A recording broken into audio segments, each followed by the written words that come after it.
What are the guiding forces in any extraordinary relationship? What keeps people out of relationships? What stops people from really experiencing the love and passion they deserve?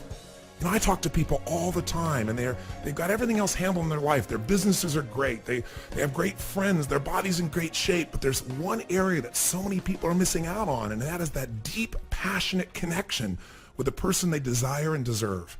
This film is about the kind of action you can take today to bring that emotional juice into yourself and into your partner, or to attract that ideal partner to you. I can promise you that whatever stage in life you are right now, the principles you're going to learn in this series of films, audio sessions, and action workbooks will be extraordinarily useful in understanding and overcoming any challenges you may be experiencing in your relationship. I know this sounds like hyperbole, but I got to tell you, I've been doing this for 28 years. I worked with 3 million people live in seminars from 80 different countries in the world. At this point, I could be an idiot, and I have to say there are patterns in human behavior, and there's certainly patterns in human relationship. What you're going to learn in this series is that it starts with you, that it's your fears, it's your own limitations, it's your own patterns that get in the way of your capacity to connect and stay connected with a kind of person that would light you up and that you could light up as well. So if you really want to maximize not only the quality of your relationship, but the joy and fulfillment that you experience together, then I'm going to ask you not only to listen to these films, but in some cases, listen or watch them again and again and get the repetition in your body. But most importantly, take the actions I'm suggesting. Don't just take the information, and that's fine to start with, but action's what's going to change your life. Now, in this session, you're going to listen to a conversation I had with a young woman named Tawny, a beautiful young woman. She had an extraordinarily successful career. She had great friends, great relationship with her mom, but she found herself struggling with depression. Now, how do you do that? How does that happen? How do you struggle with depression when you got everything going for you? So many people do. And the reason is you're going to learn a principle in this first tape that's crucial to understanding yourself or any other human being's behavior. If you've ever asked, why did I do that? Or how the heck could this person do that? I'm going to tell you the answer. Whatever human beings do, they have a reason. They have a specific reason. It may not be conscious, it may be unconscious, but I'll tell you what it is. This behavior, even if it's painful on the surface, meets a need within this individual. We all have 6 human needs, and part of what you're going to learn during this series is human needs psychology. The fundamental, basic understandings of what makes us do what we do, what drives us, what shapes the way that we function as human beings. These drives, these belief systems, and the emotions that we've learned to live with, that we've gotten used to, the frustration or the depression or the joy or the happiness, whatever your emotional habits are, the beliefs you have and the drives that are the focus of your life are affecting everything in your life, not only your relationship, but your body, your emotions, your finances, and everything else in between. So remember, if someone continues to do a behavior, even a behavior that seems hurtful, it's being reinforced by something. There's some need being met, and that's the mystery that will be uncovered in this conversation with Tawny. You'll see that this emotional pattern of depression, or for some people it could be anger, or somebody else it could be guilt or distrust or whatever. It can take root in anybody's life, and it starts to take control of your life, your relationship, and it gets in the way of everything that you want to create in your life, everything you want to really accomplish, or at least parts of your life. Because some people are doing great in their career, but they got a terrible relationship with their kids, or they're great with their kids, but they're overweight, or their weight's in great shape, but they're broke, or in this case, everything else is great, but their relationships suck. To be a technical term. So the bottom line is, as the conversation unfolds, listen for and notice how Tawny actually uses depression unconsciously to meet some of her needs, but in a way that unfortunately is destructive to herself and some of the people she loves most and cares about most. Here's going to be the secret of this tape. Once you recognize these patterns, you're going to learn ways to make choices, to intervene in these patterns that may have been guiding your life for a long time, to make a breakthrough, to make a bold new life by making brand new decisions and taking action on them immediately with passion and emotional juice so you get what you deserve. That's what it's all about. And by the way, I'm happy to tell you the postscript to this story so you have a reason to listen and say, hey, does this stuff really work? Well, I can tell you 3 years later, her life has been completely transformed. First of all, within a few months, this decision she couldn't make and couldn't figure out who she wanted to be with her life, she got married. She also started a brand new business with her husband, left a business she was totally successful in, and had the courage to move to a brand new state. And now, 3 years later, she's on track this year to make over $500,000 a year. Now, the money's not that important, although I'm sure it's nice for her. What's really magnificent is that she's living her dream life with her dream man. A complete transformation like this can happen to anyone when you begin to understand what's driving you, the beliefs that are holding you back, the fears that are controlling you, and the emotions and what you're getting out of them. I mean, this is an opportunity for you, not just to learn about Tawny, but to learn about you, to learn about the people you care about, so you could really make that difference in yourself or anybody else you'd like to make a difference for. I hope you'll listen, I hope you'll take notes, and I hope you'll take action as if you were going to try and teach this or share this with someone you love.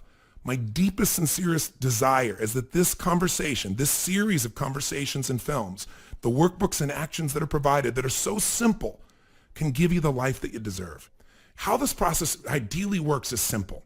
You can watch these films, or some people very often will listen to them because they can do it while they're working out or driving in their car and so forth, and you'll get some of the same benefit. On the film, you'll be able to see the facial expressions and so forth. So I encourage you to do either or both. But as you immerse in these experiences, you're going to be learning consciously and unconsciously. Most of us don't realize that most of what we know, we've learned unconsciously. When you're in immersion, you'll make distinctions you're not even aware of, and you'll find you'll start using them. But also you're going to learn explicitly, because Chloe Madonis is my partner here. She is world-renowned as a teacher of psychotherapy. She's been doing this for more than 35 years. She's been rated as one of the top 10 therapists in the world. The breadth of experience she has is amazing, and I'm privileged to have her as a partner and to be in these tapes with you to help guide you on this amazing journey, because she's going to point out to you what's happening along the way for your conscious mind to notice. And at first you might not say, well, I don't really care, but after a while it'll start to accumulate and you'll look forward to what she's going to share. Because it's kind of like when you're building a puzzle. As you start to put pieces in place, you don't really know, it doesn't look like anything, and then there's a point, like a tipping point, where all of a sudden, even though it's not done, you'll see it done. You'll see everything. You'll start to hear conversations between couples and you go, that's what's happening. Oh my God, that's what I'm doing. So that's why we have a series of films. What you're going to learn in this series is a practical psychology, a fundamental way of understanding what makes you do what you do and what makes other people do what they do. Something that's actionable, not something that's technical, not something that analyzes your past, but something that's fundamentally useful. And I call it human needs psychology. And in it, you're going to basically learn three things. You're going to learn what's the driving force of your life. What is it that drives you most? What are the needs that drive you and every other human being in this world that helps you understand why we do what we do? Secondly, we're going to learn what are the guiding forces of your life. If you're trying to feel significant as a need, or you're trying to feel loved as a need, or feel certain, whatever the need is, how you go about doing that is different for everyone because we have different beliefs. Those are our guiding maps, the maps of meaning and action that tell us what this means and what we got to do. Some people, the way to be significant is to take advantage of everybody, to outthink them or screw them over. Somebody else's idea is to contribute more, to give more, to love more. Some people's idea of love is to take it. Others is to give it. Others is to share it. Everyone has different belief systems, and our beliefs guide our behaviors. And finally, all of this is fueled by the third force, the fuel of choice. While there are thousands of emotions we could feel, each of us tend to specialize in about a dozen or so, where, people don't feel every emotion every day, every week. They feel pretty much the same group of about a dozen emotions. Half a dozen make them feel good and half a dozen make them feel bad overall. People get really worried and frustrated and freaked out and angry and scared, and they get really happy and excited and hopeful and loving and playful, and then they get scared and freaked out and frustrated again. And we tend to go in cycles. When you identify the fuel of choice, you can change it. Because guess what? No matter what relationship you're in, if your habit is to get frustrated, you're going to get frustrated no matter who you're with, because you find your way back home to the place you know. If you're a happy person, all hell breaks loose. You still find a way to find the good in it, don't you? That's the center of gravity. And for some of us, that center of gravity has to change. For some of us, the guiding forces have to change because the beliefs we have about relationships create pain for us. And for some of us, we're trying to get something out of a relationship instead of give it. We're trying to get significance, or we're trying to be certain in a relationship and control someone, which even if you succeed will make you bored, unhappy, and make the other person feel unloved. So these fundamentals will be covered over the course of this time. In this film, however, we're going to answer three questions. Question number one is, what stops you? I know there are things in your life that you want to do, that you know what to do, but you still don't do it. Isn't it true? We all have things like that at times. And the question is, when you know what you should do and you don't do it, why not? And you know the answer, it's fear. But which fears? And how do we utilize them? The second question we're going to answer here is, what is the force that shapes and controls every thought, feeling, and emotion in our life? And the answer to that is going to be the meaning we attach to something. When something happens, the way we feel about it's based on the meaning. Is it the end or the beginning? Is God punishing you or rewarding you? I mean, whichever meaning you come up with radically changes how you feel in the experience of your life. And then the third question, what is the controlling force? Why do we do what we do? Why is it at times we do things that don't seem to be our advantage? Why do we sabotage ourselves at times? At least on the surface, it seems like that. Why is it that people do silly things, stupid things, unconscious things? We're going to learn about these needs that the controlling force, and most importantly, how can you take this understanding and use it to change anything in your life? Most importantly, your intimate relationships. So I hope this sounds compelling to you. There's a lot to cover here, but I think you're going to find it real. This is raw and real. These are real people, unscripted, with real reactions. And I'll let you know that, there'll be some bleeping in here and some sounds because, we have here language designed to get people to reality. Most people use softeners in life. How you doing? Oh, pretty good. When they really mean, I feel like hell, or something 10 times worse than that. One of the things that Freud learned, he used language that was very direct. He used sexual language. He used direct language because what he wanted to do was to get people to the truth, raw. And that language disturbs us.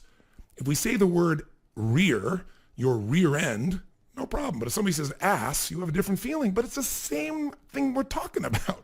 It's just the word. But I will use words at times to shock, to disturb, to open somebody up, never to be disrespectful, as I'm sure you'll clearly see, and using these principles based upon the concept of how do you open someone to the truth? How do we get to what's real instead of the cover-ups that we have? Never in a harsh way.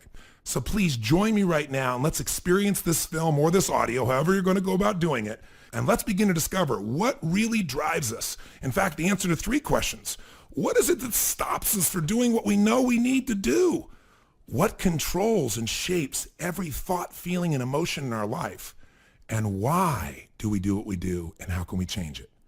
Because with the answers to these questions, you can make any relationship magnificent. Let's begin now. What stops us from having the life we want? What is the force that shapes and controls the quality of our lives? Why do we do the things we do?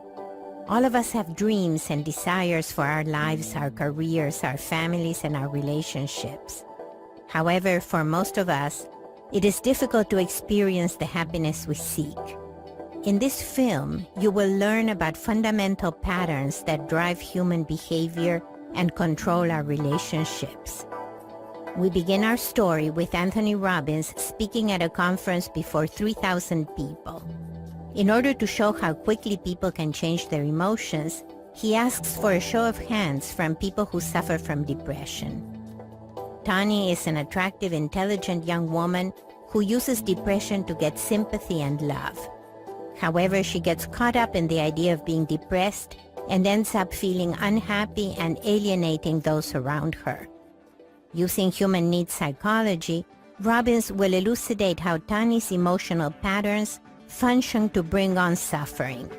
By clarifying these core emotional patterns, Tani is able to develop the self-awareness necessary to avoid using depression and instead to make bold new decisions.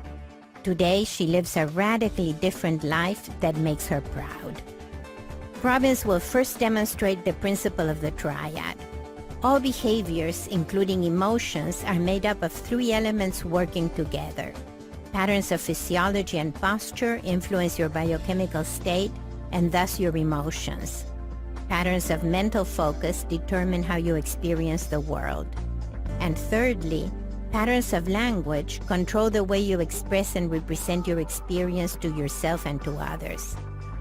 These 3, physiology, focus, and language, create the meanings that determine the way we experience our life. In order to be depressed, a person must assume a certain posture, focus on certain specific things, and use certain specific language patterns that lead to depression. Robbins will begin by asking Tani to deliberately put herself into a state of depression so that the audience can see what patterns of physiology, focus, and language are necessary for her to feel depressed. Okay, where's the lady right here who just raised her hand? I just saw it. Yes, ma'am. Would you stand up for a moment?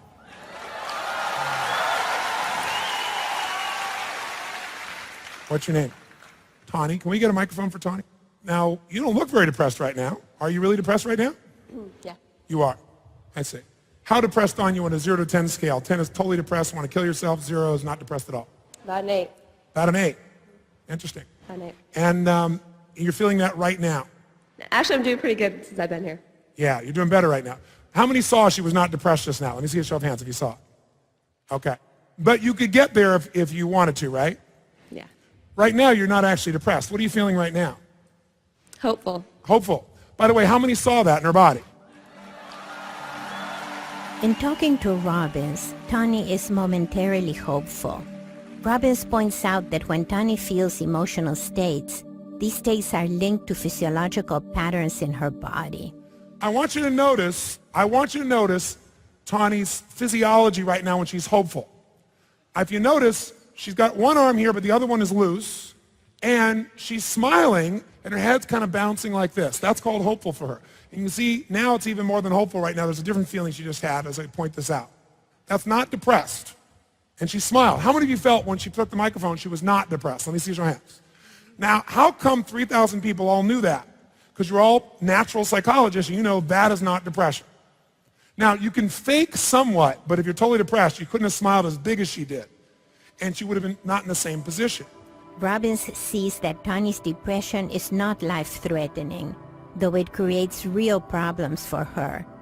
He will now ask her to deliberately make herself depressed in order to investigate how she does it. Now, what I'd like you to do for me is I'd like you to get depressed. Can you get depressed for me? It's pretty easy. Okay. Show me how to do it because I'm not very successful at this. Really get depressed right now. I mean it for real. Get really depressed. There you go. And now I want you to double the depression, whatever you got to do. Do what you do with your body when you're twice as depressed. Focus on what you focus on when you're twice as depressed. Say to yourself what you say when you're, there you go, when you're really depressed.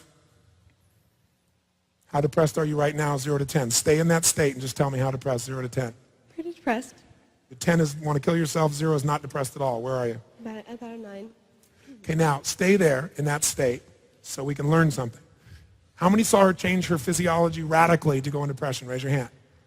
What did she specifically do to go from hopeful to depressed? By the way, how fast did she go from hopeful to depressed? How fast? And heartbeat. What'd she change? Someone tell me. Posture. What part? What happened? Where did her head go? Head's down. What else changed? Stay in that. Oh, stay depressed. You're going to screw this up. Stay depressed. I don't want you getting happy on me. Don't you get happy on me. You stay depressed, damn it. Robbins has demonstrated how quickly Tani can take herself from hopeful to depressed and then to laughter. He pretends to be angry and disappointed that she cannot maintain her depression, and he uses surprising and shocking language to trigger a heightened emotional state that will help her to learn and remember. Laughing is the worst thing you can do to be... You stop laughing, bitch. Don't you smile. Go back to depression. Come on. Give me a little help here. That's it. That's it. Good. Get that hand back up. Good. That's good. That helps. How many notice that hand's really important to the depression thing? So she dropped her head. What happened to her breathing? Full or shallow? Started to get shallow. Head's down. What happened to her shoulders? Down. Go. Stay there. Stay there. Down. Right? So shallow breathing, head down. What else did you notice? Come on. What else did you notice? She started squeezing her hand on that microphone tight. Did you notice that? Tension. Tapping the microphone, that tension. Now that Robbins has pointed out the physiological pattern in Tani's depression, he will ask her what she focuses on in order to feel depressed. Now, that's just the physical side. Now, as you stay in this state, tell me, what are you focusing on to be depressed at level 9? My lack of happiness. Your lack of happiness. Mm-hmm. And when you say you're focused on your lack of happiness, what do you picture? What do you think about? My not being able to stop crying a lot lately. Could you get to crying for us? Could you get that depressed? Oh, come on, you can do it. If you're able to get to the place of not being able to stop, let's go there. That's a much better example. I'm not being able to put my past behind me. Not able to put your past behind you. What do you focus on in your past in order to be depressed? Just say it. My lack of trust in people. Your lack of trust in people or in men? Men. Bet you're glad you volunteered for this, aren't you? By the way, I'm a man. Tani put herself again in a depressed state through her physical posture, her breathing, and her thought process. Robbins will now humorously provoke her into another emotional state to continue to show how easy it is to go from one emotional state to another. What does that microphone remind you of? What are you feeling right now? Actually, a little pissed. Yeah, that's what I thought. By the way, pissed is much better than depressed. What'd she do? She brought her head back up and her shoulders back up. She's still tense, but she's like, don't with me. So pissed might be a more useful state. It's certainly not the end all and be all, but she can get out of depression and go pissed real quickly. In fact, I bet you've done this plenty of times. When she gets tired of being sad, she gets pissed. Am I right? Yeah. I call this a crazy eight. She gets really depressed and tired and feels helpless, and she gets tired of feeling that feeling. I'll explain why later. And then she gets pissed, which makes her feel strong for a short time. Then she's tired of being pissed, so she goes back to connecting with herself and feeling sad again. And she gets tired, then she gets pissed. This is a very simple pattern, and it's not unique. And she's good at it because she's practiced it for years, true? I'm the master. Yes, I can see that. For Tani, depression is a way for her to connect and commiserate with herself. However, when this depression begins to make her feel too weak, she snaps out of it with anger. This emotional pattern of alternating between sadness and anger is called a crazy eight. Many people live most of their lives alternating between these two emotions. Let's go back to depressed, though, because it's so much more fun. Go back to depressed. Okay. Notice she knows exactly where to go. Does she know what to do to get depressed, yes or no? She would have you believe that happens to her. Go ahead, get depressed. Level 8, nod when you're there. Okay? Tell me what you're focusing on right now to be depressed at level 8. I don't know. You're not there? What are you focused on? The men that you can't trust from your past. What do you say to yourself to be depressed like this? Just say out loud what you're saying in your head when you're really depressed. When people experience emotions, they are actually saying things to themselves silently. Although they are not said aloud, these language patterns have a powerful influence on our emotions. I'm so pathetic. I'm so pathetic. Say it in the tone of voice you say it when you stay depressed, though. You're so fucking pathetic. To really be depressed, what do you got to say to yourself? Really depressed. 9. Say it in the tone of voice you say it when you're that depressed. I don't want to live my life this way. What else do you say? So pathetic. I don't want to live my life this way. Is there a tone of voice here, ladies and gentlemen, yes or no? What else do you say to stay depressed at level 9? You ever get depressed at 10, like where you want to kill yourself? No? No. Shit, I thought we had a good suicide we could deal with here. Sorry to disappoint you. What are you doing smiling in? What are you feeling right now? I'm going to kick your ass. How fast can we take her out of depression? How fast? 2 seconds. If you with her depression, she's pissed off at you. I'm sitting here being depressed. You can take me out of it. I'll come out of my depression when I'm ready. When Robbins surprises her and interferes with her depression, Tony reacts with anger. She is protective of her depression because she has been using it to satisfy an emotional need. Take a moment and ask yourself, if she protects her right to be depressed by being angry, how would that affect her relationships? What would happen if someone tried to help her overcome her depression? Do you know anyone who protects his or her depression or another destructive emotion? For Tani, this is a turning point. She sees the way she uses depression, and she will look for new ways to meet her emotional needs. So we now know what she does when she's pissed, and we know what she does when she's depressed, and she seems to snap back. Let's go back to hopeful for a second. You got me. You're good. Now notice, how many recognize the physiology of hopeful when she went there? Raise your hand if you recognized it. What did she do? She started doing what? Nod her head, shoulders came back, head came up. What else did she do? Start to smile. So can she go from depressed to hopeful instead of depressed to pissed if she chose to? These are wimpy-ass states. Have you ever had a state of pure ecstasy? Oh, yeah. Or is that what you're pissed about? That's not my problem. Good. What are you feeling now? Excited. Excited. That's nice. In order to learn how to overcome her habit of depression, Tani needs to work on an antidote, a strong emotional state that will meet her emotional needs while counteracting depression. Robbins will suggest that she train herself in the emotion of ecstasy. I'd like you to think of a specific peak experience in which you experienced a peak of ecstasy. Can you remember a particular moment? Oh, yeah. I'd like you to go right before the peak of that moment. And as you do that, I want you to step into that image as if you were really there. And breathe the way you're breathing right near the peak. Were you making sounds at this point? What are you feeling right now? Stay in that state. What are you feeling right now?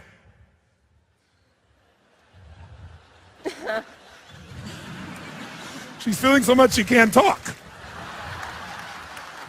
Now go back to depression. This is better. No, go back to depression. Come on, you've been there for years. Go to depression, come on. You can't put your past behind you. If you can't put your past behind you, in this case, I think that's a very good thing. Because if this was constantly in front of you, imagine the smile that would be on your face all day. Maybe you've been selective about which past to put in front of you or behind you. I know that's true. In conducting his interventions with people, Robbins is following 7 master steps for creating lasting change. First, understand their world. Robbins began by understanding Tani's triad, the patterns of physiology, focus, and language, which come together to create the experience of depression. He also understood her typical crazy 8 emotional pattern and the source of pain in her life, her difficulty in relationships. Second, break the pattern. Using humor, challenge, and surprising language, Robbins continuously broke Tani's habitual emotional patterns. Third, find leverage. Robbins found leverage by locating what Tani cared about most, her desire for a loving, trusting relationship with a man. When Tani saw a chance to change this part of her life, she committed herself fully to the intervention. Fourth, Robbins redefined the problem. Tani's problem wasn't depression. Depression was just a way of meeting her needs in the short term that was actually destructive in the long term. What Tani really wanted was a relationship and another way to live. With depression out of the way, she can now make that change. Fifth, Robbins created alternatives for Tani. Instead of always spiraling into depression, Tani can learn to access emotions such as ecstasy and hope. The 6th step is condition the new behavior, and the 7th step is to relate the change to a higher purpose. Now Robbins will undertake step 6 to discuss the way Tani has conditioned herself to go into depression and how she can condition herself to make a conscious choice. Does she have the ability to go from depressed to pissed to hopeful or to ecstatic in a matter of seconds, yes or no? Does she have the ability, yes or no? Has she proven to you that she can do them quickly and immediately, yes or no? Then why in the past has she gone to depression when she has all these other choices? Because she's been rewarded for it. Yeah, that's for sure. Is that fair to say? That's why she didn't like me very much when I was showing that it's all a game she's been playing for years. Now, she doesn't just do it consciously. I know you're not a manipulating bitch who's just doing this to get something. True? That's true. There are times when you're doing it consciously. True? That's also true. I appreciate your honesty. First of all, would you give her a big hand for that honesty? It's fantastic.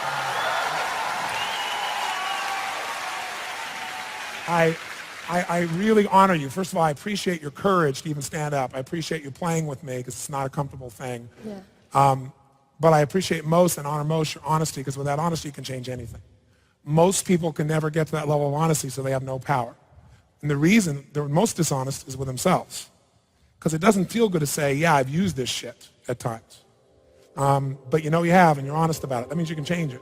Now Tani understands her pattern of being depressed in the hope that she would be loved and taken care of, and then being angry because of the feeling of helplessness brought on by depression. This crazy eight is a common way to resolve our contradictory needs for feeling connected and vulnerable, and for feeling powerful and in control. Now Robbins will move into step 7, relate to a higher purpose. He will show Tani that the radical swings of her crazy eight are not necessary when she is connected to her higher purpose and her true self. But you got to set up a new reward system for yourself. Yeah. The other thing is you've gotten in the habit of doing it that sometimes you just do it unconsciously now because you've gotten in this, what I call crazy eight, this loop. And you like the pissed part because it makes you feel powerful. That's true. Because you feel really non-powerful in the other state, which you also like. Because you live in a world where women are no longer honored for their feminine. They're all supposed to be men now. So your one way to get feminine is to get broken. And feminine isn't about broken. Feminine's about feeling. But it's not okay for you to feel. So you go there and you got enough reason to be depressed and you can feel that and maybe actually have some people step up and take care of you and honor you, a masculine energy, instead of you always being in control. But you're addicted to that control. And you call pissed off as your way of mobilizing. Now, you mobilize with that pissed off, and it's a useful skill. I know how to do it too. But it's not very feminine, and that doesn't mean you have to be feminine every minute. I know any woman in this room can kick any man's ass in just about anything, business-wise at this stage, as any man can do with any woman. There's no gender bias anymore. And a woman can do anything what a man can do and do things a man can't do. Like she can have a kid without a man today. So I want you to notice how you're feeling right now. I just saw a really beautiful smile, and it wasn't a forced smile of hopefulness, and it wasn't a smile of you just did something cool. What was that smile that I just saw? Do you remember a moment, just a second ago? Comfort. Comfort. How did that feel? Yeah, it feels good. How would you compare that feeling to depression? Yeah, there's no comparison. How would you compare it to pissed? Yeah, it doesn't measure. What you just saw in her, if you saw her, was, how many saw that relaxation smile? How many saw that? I'm just curious. What happened is she went home for a few moments when I described what her real nature is like. You're a very feminine woman, but you have trained yourself to kick ass. And out of all the pain you've had, you've gotten really tough. And the tougher you got, the more you've lost your soul. Not your soul, that's not fair to say. The feeling of being connected to your soul. Because you've covered it all up. That's really what's depressed you. But you've gotten addicted to the feeling of getting tough and feeling sad, because the sad is the one time you allow yourself to be feminine, because in the feminine you don't have to control, you just allow it to be. And if you allow it to be long enough, it's going to change anyway if you do nothing. Men think they got to control it and make it happen and do all those things. A woman doesn't have to do that if she's in her natural feminine state. And I'm saying this because you're the only person in this room I'm talking to right now. There are no other men and women that this relates to in this room of 3,000 people. But if they were listening to me right now, they might discover that the greatest happiness in life comes when you get back to your true nature. First of all, I want to thank you sincerely and honor you. Afterwards, I'm going to ask you to diagnose yourself with what I'm about to share, which is the specific reason why you've really done this, why anyone does anything. And I'd like you to diagnose it, but I really, truly want to honor you, and I hope everyone else will, for your total sincerity and honesty and all that you've shared with us here. Give her a big hand. Robbins asked Tani to show him what she does to get depressed. He then noticed her physiological posture, her pattern of focus, and the language patterns which came together for Tani as the experience of depression. While she was depressed, he provoked her, and she snapped out of her depression with anger. This was Tani's predominant pattern, a crazy eight. She would get depressed in the hope that she would be loved and taken care of, but when she felt weak and helpless, She would get angry to snap out of the depression. In fact, Tani even got angry to protect her right to be depressed. This shows that at some level she holds on to her depression because it satisfies a need for her. As Tani sits down, Robbins will make a presentation on the 6 human needs, specifically gearing his talk to help her understand more deeply how she uses depression to meet her needs. We only do things because at some level, consciously or subconsciously, we believe we will meet one or more of what I call our 6 human needs. I am here to tell you, having been with 3 million people from all over this planet, that while we're all completely diverse in our physiologies, the way we look, think, act, behave, one thing I can tell you for sure, we're hardwired with the same needs. Most people keep their problems because it meets their needs, and it meets their needs without risking their greatest fear. This is a key concept in human needs psychology. We recognize 2 kinds of problems, quality problems and safe problems. Quality problems involve a risky, forward-thinking decision that will often take you to another stage in life. This decision could be something like making a career shift, committing to a relationship, starting a family, or even leaving a relationship or moving. It can also be a risky interpersonal communication that leaves you vulnerable. Telling someone that you love them, confronting someone about an injustice, or asking someone for help. Sometimes quality decisions are simple, like deciding to appreciate yourself and others, or cultivating a feeling of gratitude. Safe problems, on the other hand, are lingering issues which, strictly speaking, lie within our control. Depression, procrastination, hesitation, food and other addictions, blaming others for your troubles, avoiding decisions, or withdrawing from relationships. Safe problems seem safe because they seem to protect us from our fear that if we try and fail, we won't be enough and won't be loved. Of course, in the long run, it is safe problems such as depression and addictions which cause more damage to our bodies, our spirit, and our relationships than risky problems ever do. When people come up against a risky decision that they feel unwilling to make, they will often develop a safe problem that will distract them from making a risky decision. For instance, Tani stood up with a problem of depression, a safe problem that, strictly speaking, lies within her control. Robbins discovered that Tani's greater fear lay in a risky decision, how to trust a man and develop the relationship she wants in life. Most ways to meet your needs, you'd have to take a risk, like start to get in a relationship, and that brings up a big risk. In fact, the primary fear that we are not enough and won't be loved, guess where it shows up more than any other place? In intimate relationship. Because look, that's why most people spend more time at work or with their kids. Because with their kids, they figure, I got this love forever. On the other hand, work, you can control it by your effort, by your focus, by your commitment to do well in work. You have control of that. No control in a relationship. Influence at best, that's what you have. So it's scary as hell for people. I don't care what the situation is. If you don't get your relationship where you want it to be, you're going to be in pain. The first of the 6 human needs, I believe, is the need for certainty. Think of certainty as the ability to avoid pain and the ability to have pleasure. At least to avoid pain, because avoiding pain is a survival instinct. It's hardwired into us to have some level of certainty just to survive. So we need certainty. Everybody needs it. The only question is how much of it you think you got to have. I'll tell you this, the quality of your life is in direct proportion to the amount of uncertainty you can comfortably live with. The more uncertainty you can live with, the more you'll try, the more you'll learn, the more alive you'll be. The more you got to be certain about everything, the less you'll have. So in this young lady's case, she really wants certainty that this next relationship won't hurt her. And yet she needs certainty. So how's she going to get it? Well, she can do it by being incredibly intense about the men she's with and really screening the hell out of them. But if she screens the hell out of them, many of them are going to feel judged and think, why would I want to be around this bitch? So there's many ways to get certainty. You can get certainty by eating. So when you overeat, all the blood rushes in your stomach and you start breathing again. You can do it by smoking. Deep diaphragmatic breath happens. You can do it by drugs. You can do it by just looking at your history and saying, you know what, I've always found a way. Isn't that amazing? And I will again. Just trusting. Based on your history, you've always found the way.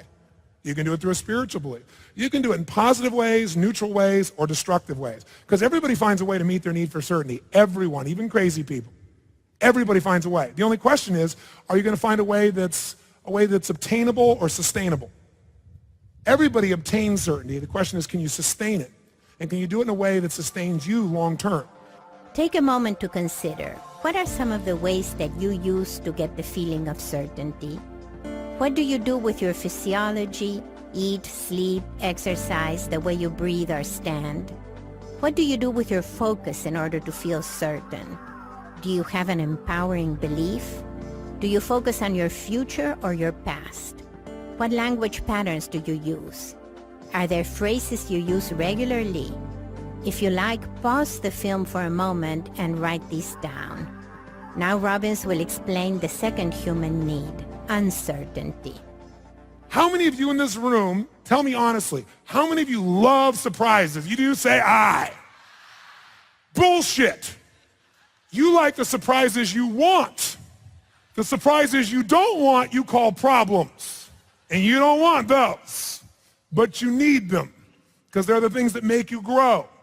See, what we need is variety to be alive. We need stimulation. We need the unknown, or we feel dead inside. See, you can get variety by doing drugs, because variety is just a change in state. You can get variety by eating. That's why people get addicted to food, because they can get comfort and variety. Drugs, comfort, and variety. You're all bored or frustrated, you go smoke, and it changes your state, variety, and you're comfortable. It meets two of my needs. Interesting.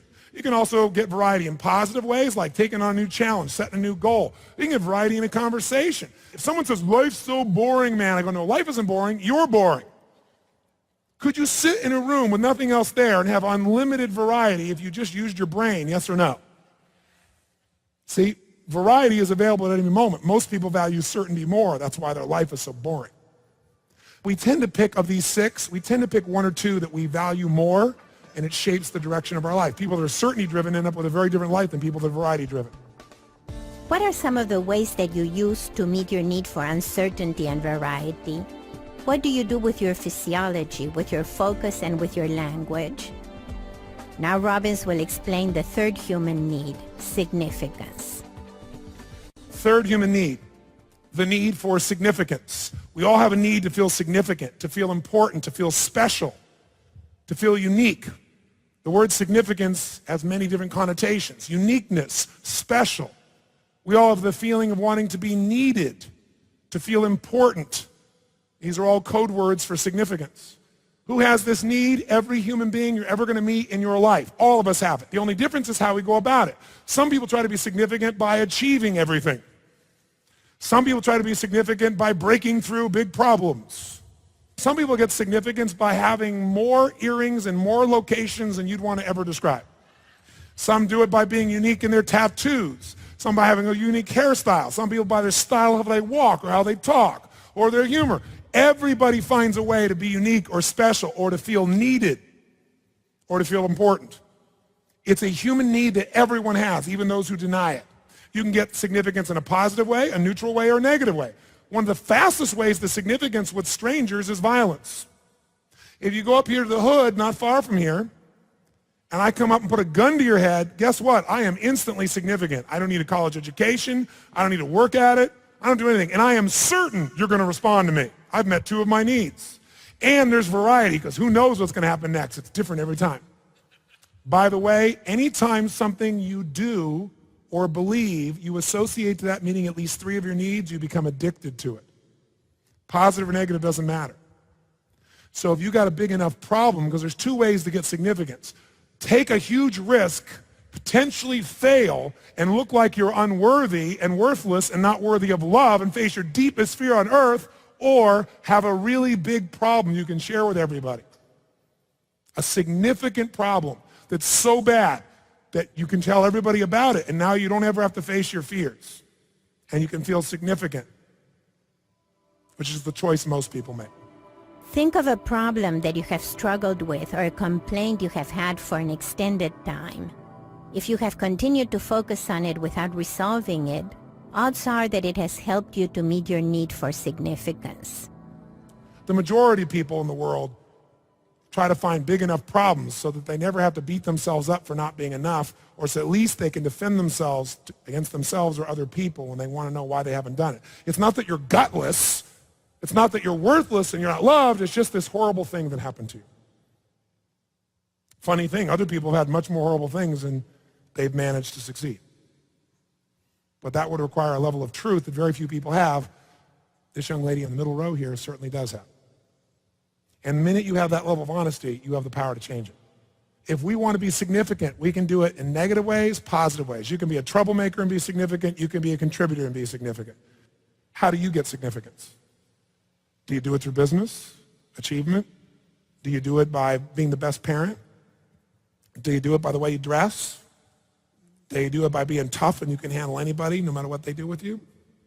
Do you do it by having a really big problem that you can demonstrate at will? How do you do it? Now, here's the problem. To be totally significant, you got to be totally unique and different. To be totally unique and different violates your fourth human need, one of the deepest ones, the need for connection and love. Because the more different you have to be, the less connected you can be. So love or connection, most people settle for connection because it's a lot less scary. They don't have to put as much out there, can't be hurt as bad. So settle for connection instead of love because, ooh, love, that's a very scary thing. You can get connection. The fastest way to get connection is have a problem. See, go out and do extremely well and see how many people are thrilled for you and for how long. Most people, when they see you succeed, they look and evaluate themselves. And even though you may think they're phenomenal, they don't think they're phenomenal. And so what they begin to do is feel insignificant because of your achievements. Now they have one or two choices. Get out there and face their risks and kick ass and do something, which takes enormous fear, overcoming enormous fear, or tear you down. Which one do you think is faster and easier and more predictable? Tear you down. You can get connection by loving someone. You can get connection by making love. You can get connection by prayer. You can get connection by walking through nature. You can get connection by getting really sick and people come and want to take care of you. What are some of the ways that you use to get the feeling of connection? Do you get it by giving or by receiving or both? What do you do in order to receive from others? How do you give love and connection to others? Do you experience love on a regular basis or do you hold back from love? Now Robbins will explain the final two needs, growth and contribution. The first four needs are the needs of your personality. Everybody meets them even if you got to lie to yourself. The final two you can only meet by really doing something. And the final two is number 5 is you must grow. In fact, if you don't grow, you what? You know the answer. You what? You die. And number 6, you must contribute beyond yourself. You must contribute beyond yourself because if life is just about you, I got news for you. You can make yourself feel pleasure for a moment because somebody complimented you or because you made a certain idea come through you or because, some situation you did really well. But that's a temporary pleasure. Fulfillment stays with you. Fulfillment only comes when you know you've grown and when you know you've contributed beyond yourself because life is not just about us. And everything in the universe either contributes or is eliminated by evolution. These are the primary needs of all human beings, and very few human beings meet these on a regular basis. Now, I took a lot of time to do this because I don't want you to be passive with me. I want you to be active. So when somebody stands up, I want you to become the practical psychologist, the natural psychologist who starts to say, why are they doing this? Oh, they're meeting this need, this need. Interesting. How are they doing this? Oh, look what they're doing with their body. Well, look what they're doing with their language. Notice what they're focusing on. And why? Look, there's the fear showing up. And then notice how we change it so that when you leave here, you'll have a greater appreciation for every human being you meet, whether it be your child or whether it be the person you can't stand. And you'll understand why. Now, Tawny, would you stand back up? Now, Tawny, you're not feeling too depressed right now. What are you feeling right now? Elated. Elated, ladies and gentlemen. And you look it. Now notice her smile. Does she have a different quality of smile there, yes or no? Yes. Now, I want to ask you a question. I'd like you now to diagnose the old pattern, because it wasn't you that you ran, and I'd like you to tell me the truth. Which of these 6 needs did you meet by getting depressed, and which of these needs, by the way, did you meet by getting pissed off? Start with depressed. Love. Love. How did you get love by being depressed? Well, Attention from other people, so that's love. Connection, And then love. also trying to caress myself out of it, so giving myself the love too. That's right. On a scale from 0 to 10, how much love were you getting by being depressed, truthfully? I think it was a lot less than I Yeah, thought. she's seeing it now through a different state. How many follow this? But back then, how much did you associate the ability to get love, 0 to 10, with being depressed? Where would you put it? Yeah, like an 8. Like an 8, okay? Which means 9. And the reason I saw this is because she smiled as she said 8. So closer to a 9, but let's stay with 8 just so we can bullshit ourselves. Next. What other need have you met in the past by being depressed? Oh, feeling significant. Feeling significant. There we go. By the way, can you give her a hand for that level of honesty, first of all? How did you get a feeling of significance by having this horrible depression? Well, when I would get attention from other people, it signified that they really cared for me, that they really loved me. That's right. So how bad was it? I mean, how significant was this depression? It wasn't measly ass little depression. It's I can't stop crying depression, right? So how difficult, how significant was it, 0 to 10? It was like a 10. A 10. So now we've met her need for love at an 8, really a 9.